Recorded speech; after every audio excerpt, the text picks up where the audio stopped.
তোৰ ছোৱালীজনী মোৰ ঠেক কৰি কাম কৰাটো সঁচা কথা কিন্তু তাইৰ মাজতে কাৰ মেলি গুচি গ'ল এতিয়া ক'ত গ'ল কিয় গ'ল কেনেকৈ গ'ল কাৰ লগত গ'ল মই কেনেকৈ জানিম কিন্তু মোৰ বিশ্বাস তাই চলি আছে শান্তিত আছে আৰু তই যদি এনেকৈ শান্তি কৰি নাথাক তেনেহ'লে নিশ্চয় তাই তোৰ ঘৰলৈকে ঘূৰি আহিব মই কথাটো কি কৈছো বুজি পাইছা দাদা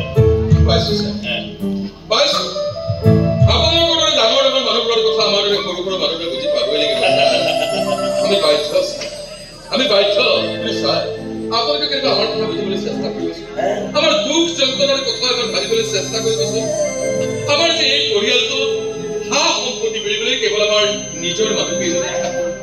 তাৰ যদি এজন কেনেবাকৈ নোহোৱা হৈ যায় আমাৰ জীয়াই থকা শক্তিবোৰ নোহোৱা হৈ যায় ছাৰ তথাপি চেষ্টা কৰিম আমি দুখীয়াবোৰে আপোনালোকৰ ধনীবোৰৰ কথা মানি চলিবলৈ চেষ্টা কৰিম মই আন ধনী মানুহবোৰৰ দৰে নহয় মই এই মাছ ৰাতিখন আহিছো তোক সহায় কৰিবৰ বাবে